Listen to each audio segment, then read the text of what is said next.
Hello, and welcome back to Beacon Pines, where we're going to find out more of Grandma/Mother's secrets.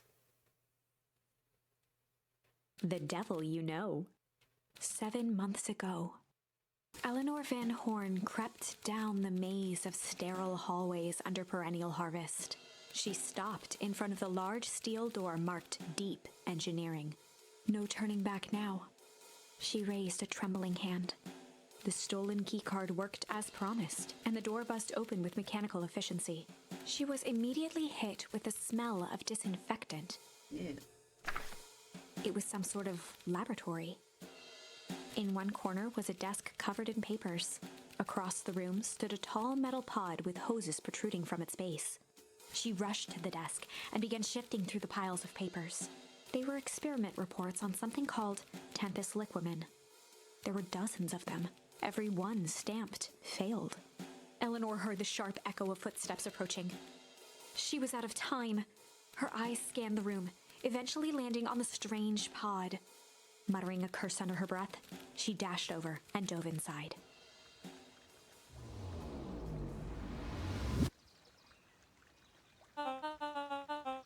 And that's how she got changed. The pod had the goo in it. And that is what change is about.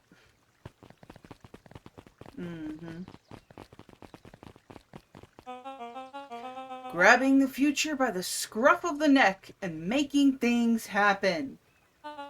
Change is a choice. I am tickled pink that we will all be making that choice together. How great is that?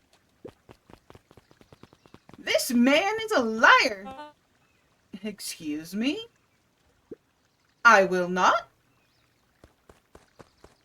This town has a dangerous secret, and perennial harvest only exists to keep it hidden. Nonsense. They picked up the whole damn town and moved it right under our noses. You aren't making any sense, dear. Mr. Kerr addressed the crowd with a sarcastic tone. Imagine such a thing. It's absurd and just plain impossible. They promised they could fix the foul harvest. They told us they would clean this place up. We just have to leave town for a few days. But while they had us evacuated, Miss Hartford, I'm afraid I'm going to have to ask you to... You're afraid of a lot of things, aren't you? You sniveling little worm. This is growing tiresome. A little help, please? Don't you all see this festival is a sham? An excuse to have the whole town gather in one place. They're planning something awful. I don't know what, but these people are wicked. Don't listen to her. She has absolutely no proof. I am the proof. I'm Eleanor Van Horn. Whispers filtered through the crowd. Well, aren't you just sneaky as the dickens? We all know Valentine's fertilizer was too good to be true. And now, this whole town is paying the price. Ladies and gentlemen, I'm so sorry about this disruption. My associates will take this obviously disturbed woman somewhere comfortable so she can get the help she needs. She's not the only one who's disturbed. You two-timing clown.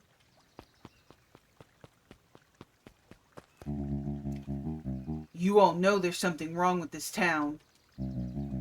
It was just easier to look the other way. The truth is...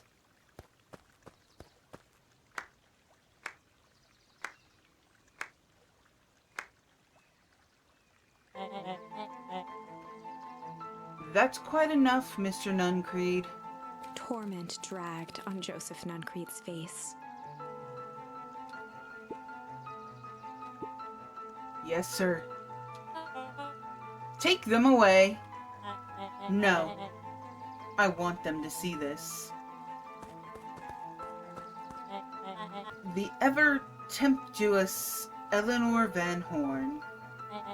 You've been quite the thorn in my side. Like a weed that's buried in where it doesn't belong. Is this actually their dad? Is this Valentine? Like Mr. Valentine? Sharper Valentine?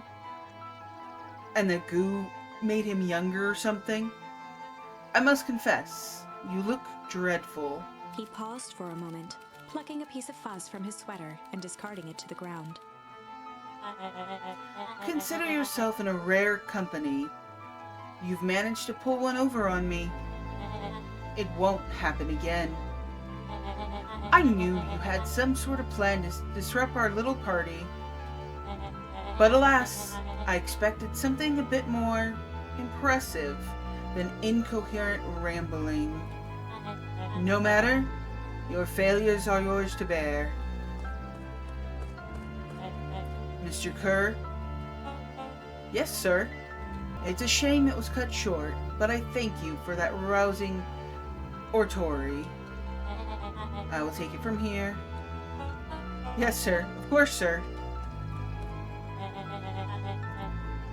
You've done quality work for me, William. You can look forward to the recompense we agreed upon. Kerr gave a bow of deference. Founder, you were most gracious.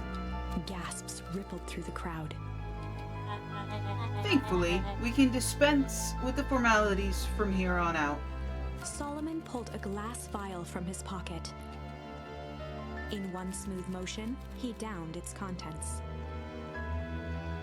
A triumphant smile grew across Solomon's lips. You can all call me Sharper Valentine. I fucking knew it. I knew it was him. The second I saw all this little change in like Eleanor being old, I was like, where did Solomon really come from? His body and face began to contort and expand as he disappeared into a belching green mist. Which means they must have some different goo then, right? Because if the green goo makes you older, then they have other goo that can make you younger.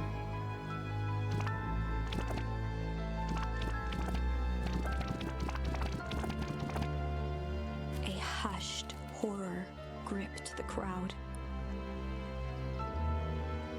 Okay, where did he get that suit from? Change. The suit's magical too now? What? No! Ah! So you didn't see that coming? Good. Sharper examined his new hands. Well, this is quite the improvement. Everything looks so much smaller now. Eleanor was right about one thing. This festival was a ruse. I wanted you all to witness my glorious return with your own eyes. Why does everyone look so downtrodden?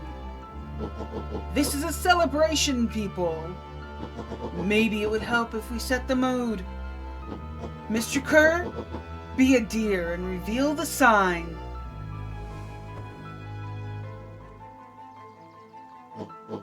Ha! Wonderful. Sharper choked out a crude squawk of a laugh. Frustrated grumbles sprinkled through the crowd. Sharper! You malicious bastard! Ooh, we got a new one. I'm glad you're back so we can tell you to your face. You destroyed this town. We ain't gonna let you get away with it again. Sorry, this is not the time for audience participation. Some assistance, Mr. Kerr? William Kerr gave a subtle nod to the clipboards. The clipboards are definitely clones. You coward! Does anyone else have something to contribute? A helpless quiet settled over the crowd. I thought so.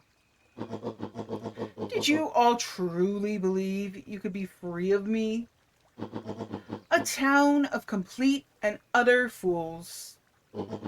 You people should be celebrating my return. You're clearly lost without me. And that leads me nicely to my children. Daddy, I gave you both the greatest gift a parent can give, the opportunity to prove yourself in my absence. Squandered. To say I'm disappointed would be an understatement.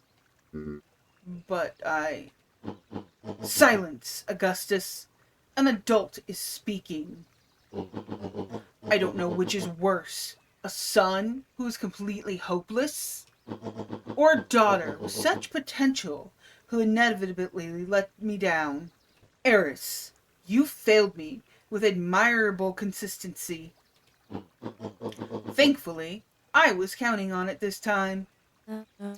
Father, I have been wasting time, my dear. What have you accomplished? I was focused on cementing our legacy. Legacy? Who needs a legacy when you can just live forever? But what about... It's alright, kiddo. I'm afraid you suffer from a complete lack of imagination. There's just no helping it. Now then, where is Joseph? You didn't take the opportunity to slip off, did you? Ah, there he is. Everyone should give him a hand. None of this would have been possible without Joseph. I think you've said enough. Nonsense. The people deserve to know how helpful and loyal you've been. I only did what I did because it left me no choice. You always had a choice, Joseph. You were simply too weak to take it. No matter. Cheer up. You are about to be rich beyond your wildest dreams. You should follow Mr. Kerr's example. When I found him, he was in a sorrier state than any of you. An aging actor, desperate to recapture his youth. He played his part, and soon he'll be able to play the leading man again. Forever, in fact, if he remains loyal. That goes for all of you. Well, those who haven't already frittered away my goodwill. Beacon Pines is mine again. And I am willing to share its spoils in exchange for absolute loyalty. Are you saying William Kerr was never in charge of Perennial Harvest? You think that puffed up Bladesgate could have accomplished all this? Dawn. I suppose it's time for your big exclusive. Sharper addressed the crowd with indignant pride. He'd planned this moment for so long that now, at the deed's fruition, it almost felt frivolous. You see, I needed a figurehead to hold things down while I orchestrated my return. Someone to misdirect, lie, and bilk this town for a spell. So I invented William Kerr. Take your bow, you've earned it. Mr. Kerr flourished a preposterously elaborate bow.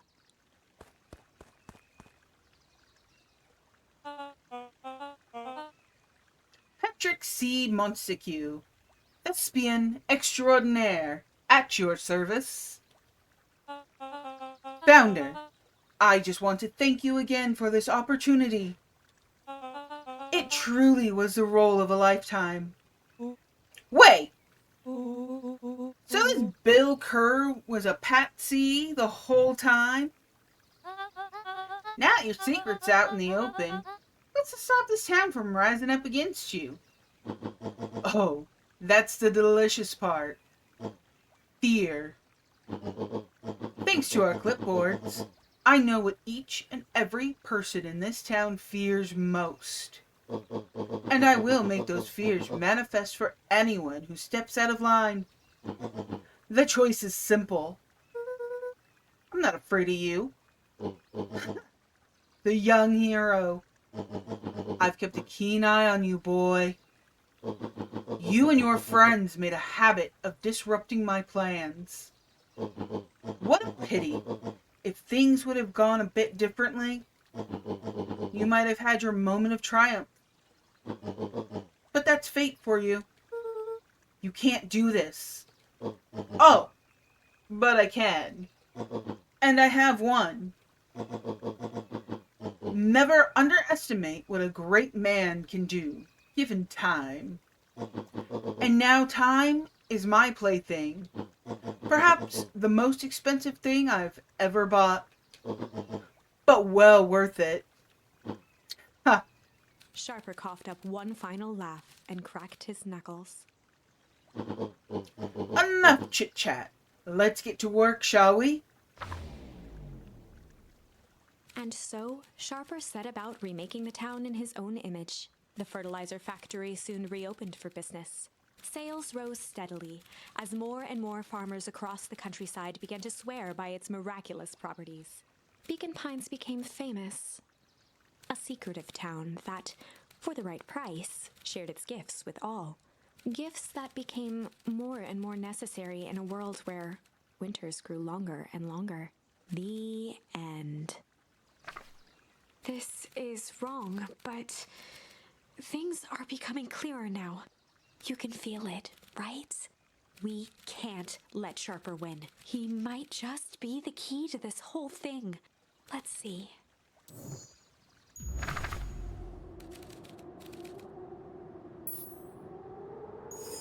And in the stillness, he began to weep.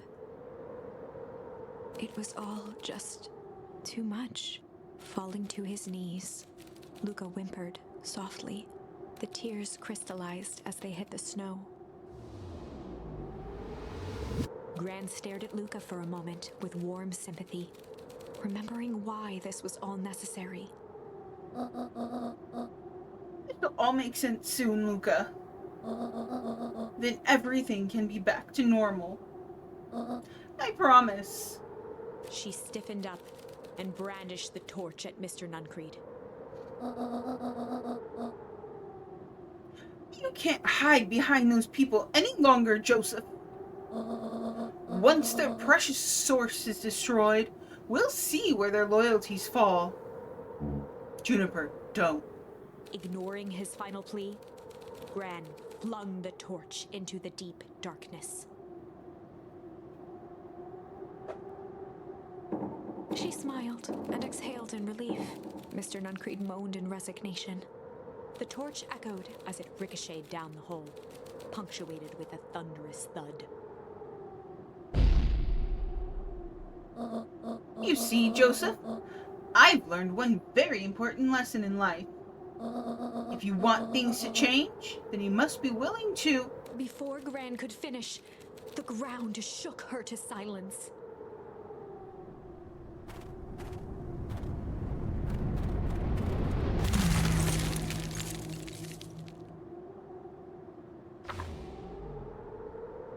Gran only had time to spin around and run to Luca. Her attempt to shield him, an honorable but trifling act. Unflinching love, pitted against an unthinking horror. There was no contest. Her warm embrace froze in an instant.